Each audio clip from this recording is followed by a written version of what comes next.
Terima kasih Bapa dalam surga. Kami percaya pengurapan dari Roh Kudus itu yang turun ke atas semua kami, membuat kami akan berhikmat untuk mengerti isi hati-Mu bagi kami semuanya hari ini. Terima kasih Bapa di doa kami, dan kami sambut kebenaran firman-Mu dalam ucapan syukur di dalam nama Putra-Mu yang kudus, Yesus Kristus, Tuhan dan Juru Selamat kami yang hidup. Dan percaya siap dengan firman Tuhan, sama-sama kita katakan amin. Haleluya. Tuhan, shalom. Nah, kita boleh berkumpul bersama hari ini. Siapa yang suka nonton film lah ya, atau drama gitu ya kan? Saya belakangan ini ada suka mini seri di Netflix. Jadi suka banget gitu artinya lihat filmnya. Saya percaya kita juga kan di siaran TV manapun kan pasti ada sinetron, drakor, ya kan, drama Korea. Apa yang membuat menarik ketika kita menonton hal seperti itu? Apa? Pemeran utama, iya, selain ganteng ya kan. Kemudian, tapi kan nggak mungkin artinya film itu yang membuat menarik adalah plot atau jalan ceritanya. Ya kan? Nggak mungkin tiba-tiba dia muncul, langsung tiba-tiba selesai. Kan nggak mungkin. Pasti ada jalan ceritanya. Ini kalau film Korea ini paling panjang di episode seringkali. Ya kan? Nah, dia suka sama seorang perempuan misalnya. Paling sering kan gitu bapaknya. Suka sama seorang perempuan, tapi dalam perjalanan bla bla bla bla, sulit sekali pada akhirnya untuk saling mengetahui, mereka saling mencintai, dan ujung-ujungnya memang jadi sama. Nah, dalam perjalanan ini apa yang buat sulit? Contoh nih, saya pernah lihat. Ada misalnya, si cowok mungkin mau mengatakan sesuatu sama si perempuan ini. Kemudian udah siap-siap dia misalnya menjumpai si perempuan ini. Gak tahu si perempuan itu lagi sedih. Kemudian lagi dipeluk sama temannya cowok. Ketika dia datang ke sana, akhirnya gak jadi lagi. Aduh, kan kita gitu nontonnya. Begini ya. Kita pikir sudah klimaks, gak taunya belum. Kemudian itu yang membuat kita penasaran, kemudian itu yang membuat kita kesal. Apalagi kalau ada peran antagonisnya atau banditnya, iya kan? Nah, Bapak Ibu yang terkasih dalam nama Tuhan Yesus, apa kaitannya ilustrasi ini dengan kehidupan kita? Kita seringkali memandang orang dengan yang menjadi kekesalan ketika nonton film itu. Misalnya, si laki-laki akhirnya langsung nggak jadi tadi kan, karena ditengoknya lagi berpelukan dengan pria lain, lalu kemudian dia pikir pasti dia suka sama itu, bukan sama aku dia suka. Udahlah, padahal dia nangis gara-gara menceritakan mungkin rasa cintanya kepada laki-laki yang mau datang tadi. Kemudian akhirnya nggak jadi. Besok-besok si laki-laki jadi dingin sama si perempuan. Akhirnya bukan makin dekat, mereka makin tegang. Kita kesal dibuatnya, yang menonton kita kesal. Cepat kali dapat kesimpulan, cepat kali ini ngapain? Banyak kali salah paham ini dan itu dalam perjalanan. Nah, hidup kita juga begitu. Seringkali tampilan yang kita lihat dalam kehidupan kita sehari-hari, ketika berinteraksi satu dengan yang lain, kita hanya melihat hasil akhirnya. Ini suami tidak bertanggung jawab, ini suami gak beres, ini tetangga tak beres, ini dan itu. Kita gampang sekali menilai orang dari hasil akhir. Kalau Tuhan gak begitu. Itu sebabnya Tuhan selalu memberikan pengampunan. Dia tahu semua. Seperti dia seorang yang menonton film itu, dia tahu, oh iya, bukan itu sebenarnya. Dia begitu karena ini sebenarnya, karena seperti ini sebenarnya, karena itu dan ini. Bapak Ibu yang terkasih dalam nama Tuhan Yesus Kristus, hari ini kita mau belajar. Sebentar lagi kita akan merayakan Pentakosta, hari turunnya Roh Kudus. Dalam khotbah minggu lalu, bagaimana kuasa Roh Kudus bisa mengubahkan hidup kita. Bagaimana Roh Kudus itu membuat kita berbeda dari hidup kita yang lama. Oleh karena Roh Kudus, para rasul yang dikenal orang hanya sebagai nelayan dulunya, akhirnya menjadi orang yang mampu berbahasa dengan banyak sekali bahasa. Kalau dulu sebelum pencurahan Roh Kudus, mereka hanya tahu bahwa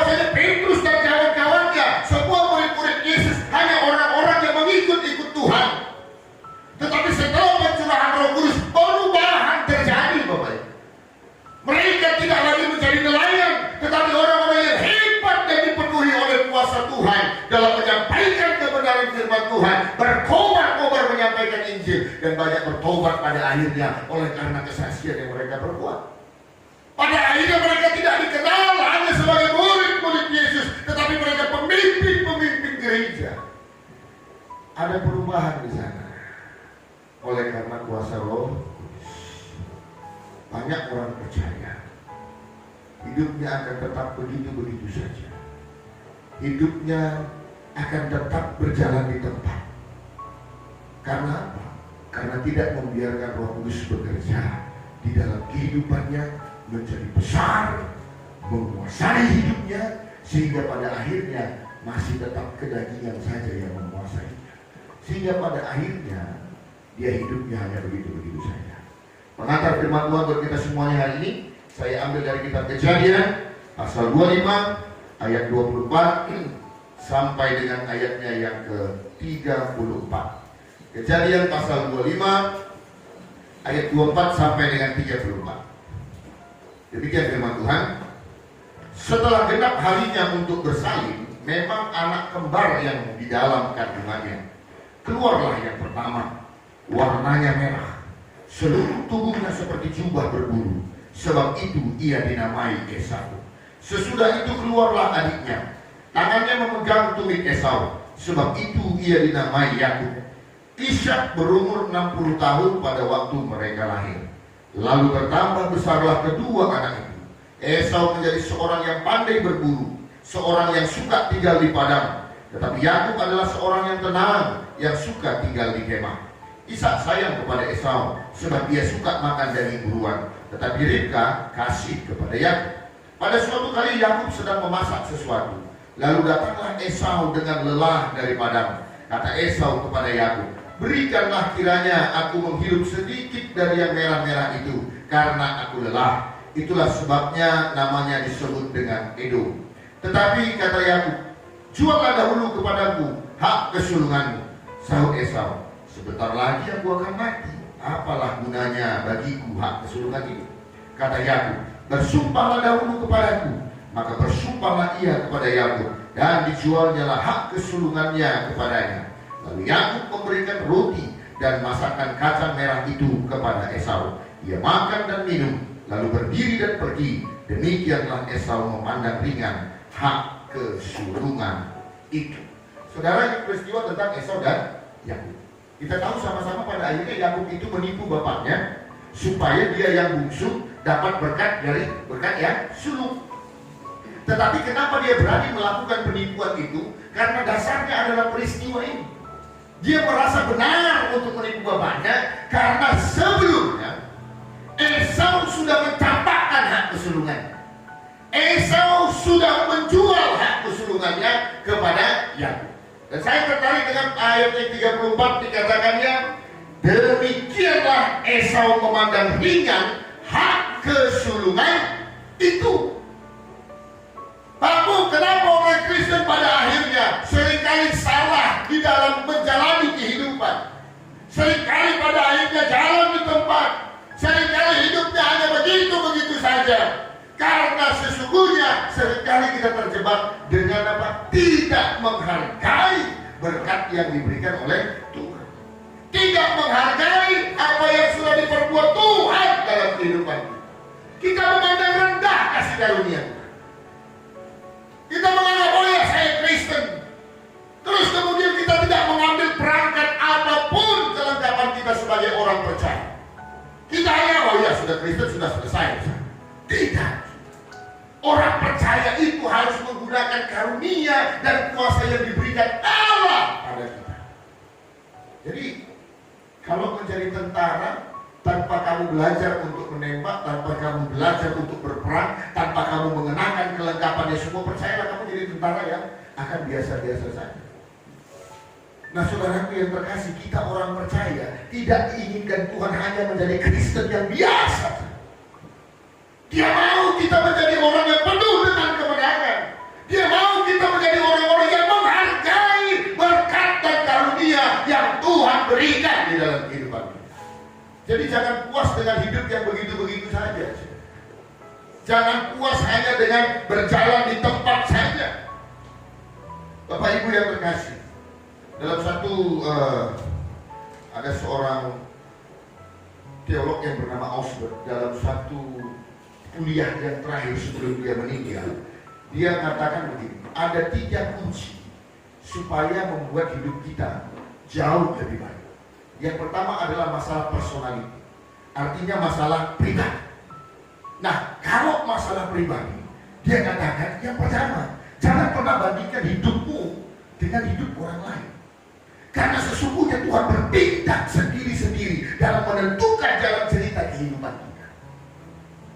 Nah, kalau mau hidupmu tenang, kalau mau hidupmu berkemenangan, kalau mau hidupmu penuh dengan damai, jangan pernah membandingkan kehidupan pribadimu, perjalananmu bersama dengan Tuhan, dengan orang lain. Bersyukurlah dengan apa yang kau lalui bersama-sama dengan Tuhan. Dan kedua, masalah kepribadian ini, dia katakan jangan bekerja terlalu keras sehingga melewati batasan kita.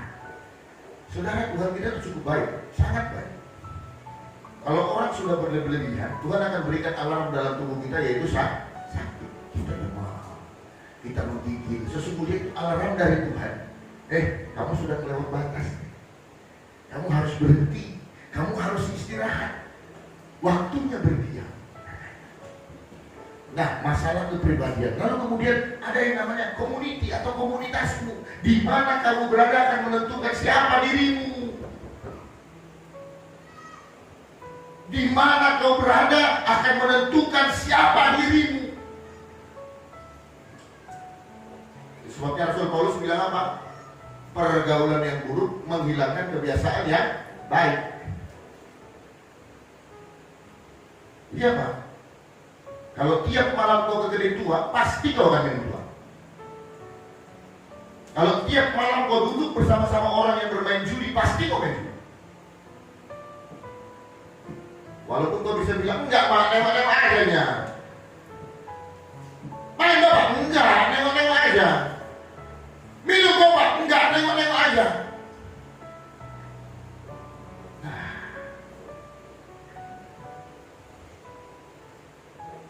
mungkin kau enggak mabuk,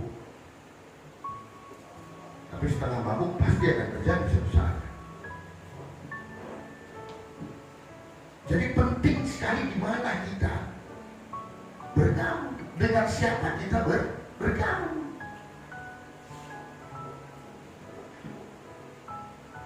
Itu sebabnya perhatikan. Lihatlah. Kalau kita mau benar, bergaulah dengan orang yang benar. Kalau mau kita orang yang bisa dipercaya, maka bergaulah dengan orang-orang yang layak untuk dipercaya. Kemudian kehidupan kita haruslah senantiasa dekat kepada Tuhan. Ini kata Osbert. Jadi sekaya apapun kau, sesukses apapun kau, tidak boleh menghalangimu untuk tetap mengutamakan Tuhan dalam kehidupan. Esau belum merasakan apa guna berkat kesulungan itu. Berkat kesulungan itu adalah membuat anak cucunya menjadi umat yang dipilih oleh Tuhan langsung. Terlepas dari pro kontra antara konflik Israel Palestina yang sekarang, tapi kemarin saya lihat ada rekaman video. Ini Amerika Serikat sendiri itu nggak punya teknologinya, dan Israel nggak mau jual sama Amerika walaupun mereka sekutu dekat. Apa namanya? Sistem Iron Dome-nya. Waktu saya di sana memang saya lihat berkelap-kelip tuh, kalau udah malam itu di seluruh puncak bukit itu berkelap-kelip lampu. Saya tanya kepada petugas hotel pada waktu di sana, apa itu? Mereka bilang itulah sistem Iron Dome di Israel. Jadi apa Iron Dome itu? Dan ini sudah terbukti. Apapun benda yang mau menghantam Israel masuk, sebelum kena, udah langsung ditangkis sama rudal yang ada yang berkelap-kelip tadi. Dengan akurasi yang luar biasa, karena ketepatannya seperti laser. Langsung dia tangkis, sehingga nggak apa-apa, nggak akan sampai ke bawah. Bahkan negara terbesar, terhebat di dunia, Amerika Serikat sendiri pun tidak punya pertahanan seperti itu. Artinya apa? Mereka jadi keturunan yang hebat, mereka jadi keturunan yang pintar, mereka jadi keturunan yang unggul. Oleh karena apa? Berkat yang diberikan Tuhan sebagai umat pilihan Tuhan. Ini tidak dirasakan Esau. Ini tidak dipikirkan Esau, sehingga dia memandang rendah. Hanya demi kacang merah, dia jual hak kesulungan. Banyak laki-laki tidak berpikir. Banyak kita kaum bapak dah juga berpikir jauh. Saya berkali-kali katakan, kalau kita berdosa, kita sendiri yang tanggung, tidak apa-apa, Bapak Ibu. Nggak apa-apa. Kalau kita yang berbuat, lalu kita yang tanggung sendiri akibatnya, tidak apa-apa. Tahankan, kan begitu. Kau yang buat. Tapi persoalannya dosa yang kita perbuat akan selalu mengakibatkan kesulitan bagi orang-orang yang ada di sekitar kita. Ini yang gak adil.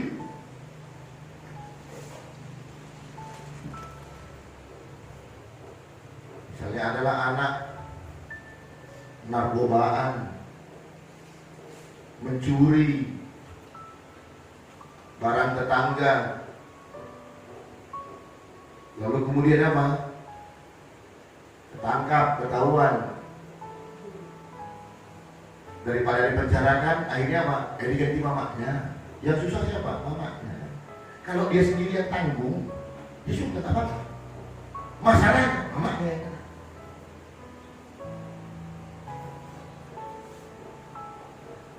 Kalau saja dia punya adik perempuan, sudah gadis. Ada yang mau mungkin mendekatinya seorang pria. Lalu gara-gara dibilang sama tetangga, oh abangnya itu, bandit itu, maling itu, narkoba itu, akhirnya gak jadi laki-laki tadi dekati dia. Gara-gara ulah satu orang, gara-gara dosa satu orang, mengakibatkan kehancuran bagi banyak orang.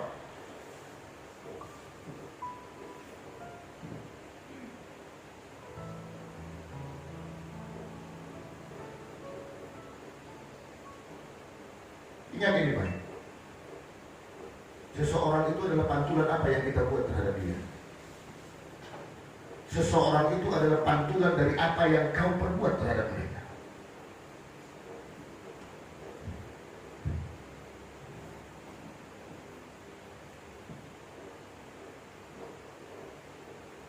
Kalau kau marahin sama suami, misalnya di rumah, kau kunci pintu kamar. Kau pikir suamimu gak bisa kunci kamar juga? Bisa. Kalau kau marah, terus kau pikir suami gak bisa marah?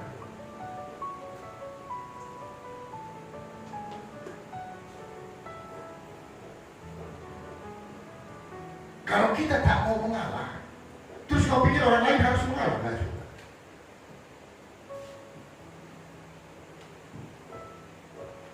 Orang lain adalah pantulan dari apa yang kita perbuat terhadap mereka. Esau pada akhirnya tidak mengetahui betapa berharganya berkat sebagai anak sulung. Dia merendahkan berkat anak sulung itu hanya demi satu mangkuk kacang merah. Hanya untuk perutnya tak dihargainya.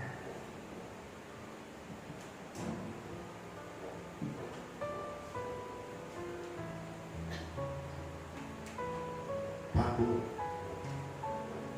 Tuhan memberikan kita karunia untuk menjadi orang-orang yang luar biasa. Tuhan berikan hak itu bagi kita. Kita umat pilihan. Karena itu jangan pandang rendah. Jangan sepelekan apapun dalam hidup kita. Kalau punya pekerjaan, hargai pekerjaan kita. Kalau kita punya kita punya keluarga, sayangi keluarga kita.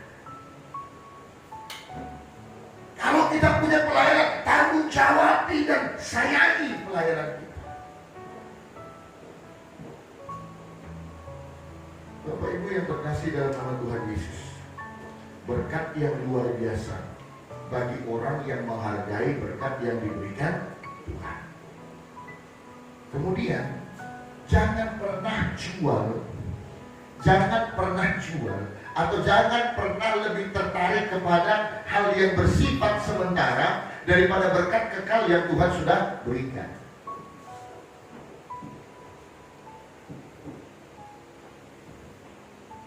Banyak kan, hanya gara-gara harta dunia akhirnya tinggalkan Yesus, ya kan? Gara-gara abang ganteng, abang tentara, abang polisi. Demi hal yang seperti itu tinggalkan Tuhan tidak apa. Saya mau bilang itu sama artinya seperti yang dilakukan oleh Esau. Karena dia lapar, dia cium bau dan aroma bubur kacang merah itu begitu menyegarkan, dan dia lapar sekali. Gak apa-apa lah, yang penting aku makan. Bersumpahlah supaya kau jual hati. Ya, apa terlain dengan matinya, gak ada masalah. Kalau seandainya Esau tidak lakukan itu, maka umat pilihan adalah bangsa Edom.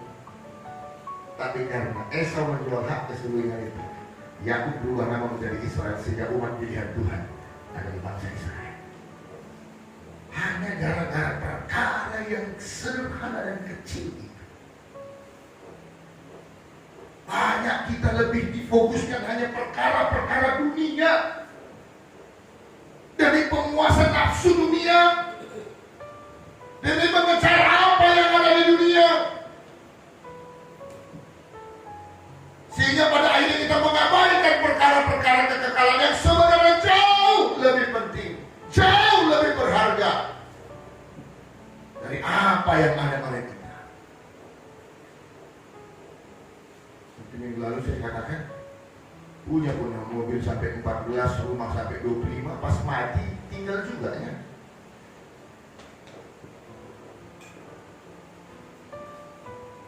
Ada seorang kejadian Bapak Ibu, seorang ibu rumah tangga yang sangat gigih berbisnis untuk memajukan memajukan rumah tangga. Akhirnya karena dia sangat gigih cari uang, begitu juga dia paksa suaminya, kau lihat sikit kopi ini, luar biasa lah pokoknya. Siang malam cari uang, siang malam cari uang, siang malam cari uang. Akhirnya sampai dari puncak kesuksesan, mereka meraih kekayaan yang luar biasa.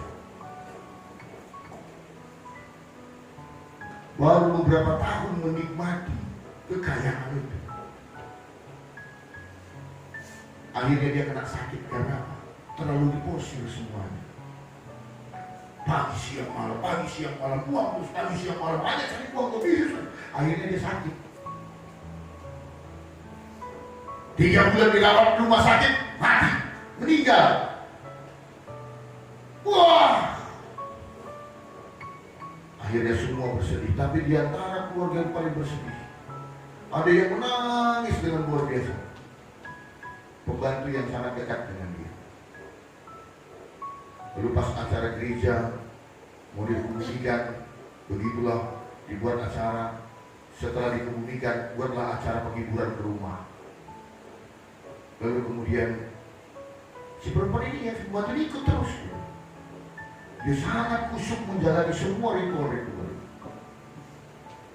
Kemudian agak curiga satu orang pekerja ini, pembantu ini rohani kali kayaknya. Sayang kali sama ibunya ini, sama majikannya, sehingga kayaknya dia sangat berduka, seperti kehilangan mama. Ditanya lah, "Bawa sini, bawa." "Bah, ya Bu, saya perhatiin dari mulai majikan meninggal,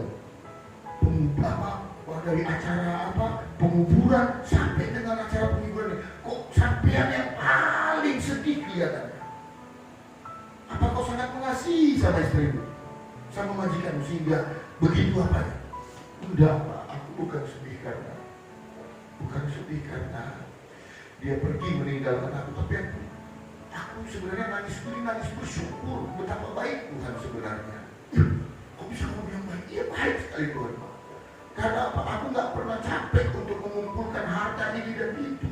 Aku gak pernah harus bekerja sampai seperti majikan siang pagi malam, tapi pada akhirnya aku jadi orang kaya sebentar lagi, Pak. Aku sangat bersyukur pada itu. Kenapa? Karena sebentar lagi majikanku yang laki-laki ngambil aku jadi istrinya. Jadi aku sangat bersyukur ibu ini bekerja mati-matian hanya untuk memberikannya kepada aku.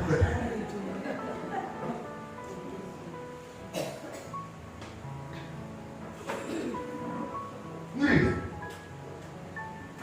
Mati-matian aku berjuang. Dek, kali naik kami.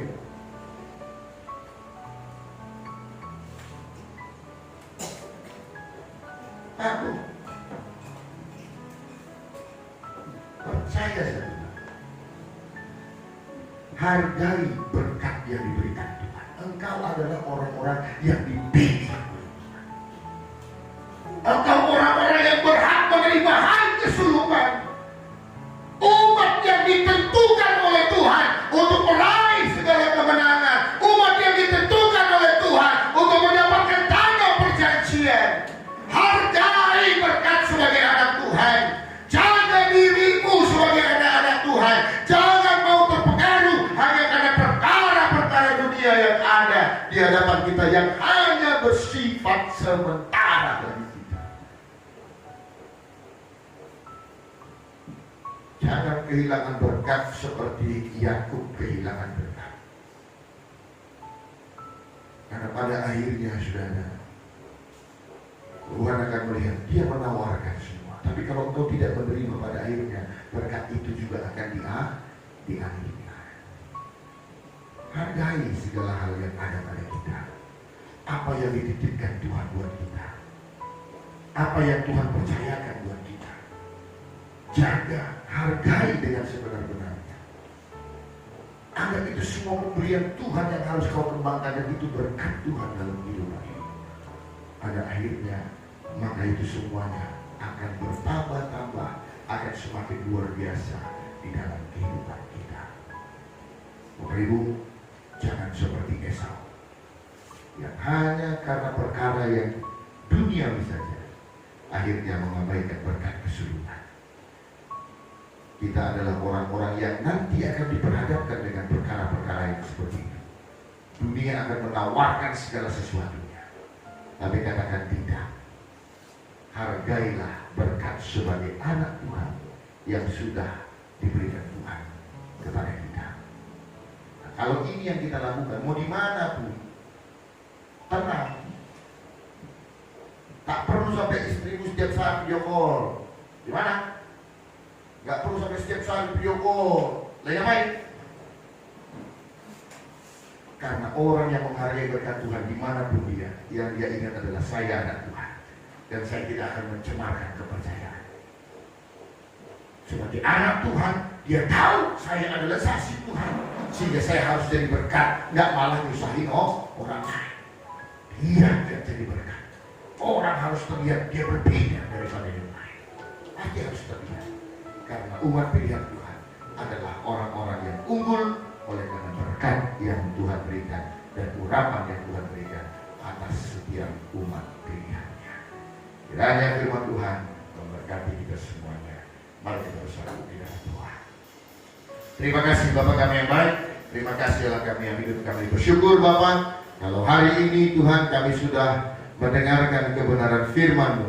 Mari Bapak, Kau yang kiranya dengan hikmat daripada kuasa Roh Kudus yang akan memberikan pengertian yang lebih lagi bagi setiap kami anak-anak-Mu yang sudah mendengarkan. Kiranya firman-Mu Tuhan akan menjadi berkat dalam kehidupan setiap anak-anak-Mu. Firman-Mu akan mencari kekuatan di dalam menjalani masa-masa yang sulit di dalam kehidupan kami. Ajar kami untuk terus menghargai betapa berkat-Mu luar biasa bagi kami. Betapa hak kesulungan itu sebagai umat pilihan Tuhan adalah yang lebih berharga dari tawaran apapun di tengah-tengah dunia ini. Ajar kami untuk tidak kompromi, ajar kami untuk tidak tergoda dengan hanya masalah yang sesaat di dalam dunia, yang segala sesuatunya pasti akan kami tinggalkan. Kami tetap berkomitmen bagi-Mu Tuhan. Kami umat pilihan-Mu yang semua pasti Tuhan sudah sediakan bagi kami, yang segala sesuatunya Tuhan sudah berikan yang terbaik atas kami.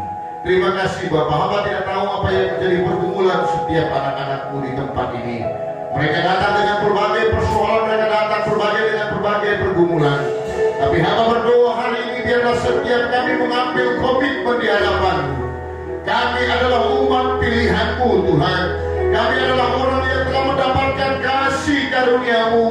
Engkau tidak mau kami menjadi biasa, tetapi Engkau mau kami menjadi orang percaya yang luar biasa.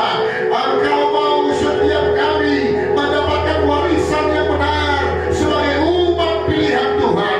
Ada kuasa di dalamnya, ada pengurapan di dalamnya, ada berkat yang khusus di dalamnya, dan itu semuanya yang akan menjadi milik kami yang hari ini berkomitmen. Tuhan, kami tidak akan melepaskan hak kesulungan hanya demi kacang merah. Kami mau menghargai berkat-Mu. Kami adalah orang percaya. Kami umat pilihan-Mu yang segala berkat-Mu pasti akan mengirim setiap kami. Pulihkan Tuhan segala dahaga, kuatkan di dalam segala kelemahan, berikan kedamaian di dalam segala perpecahan. Engkau bertata di dalam kehidupan kami. Engkau menuntut kami sebagai umat yang Engkau pilih. Terima kasih Tuhan Yesus.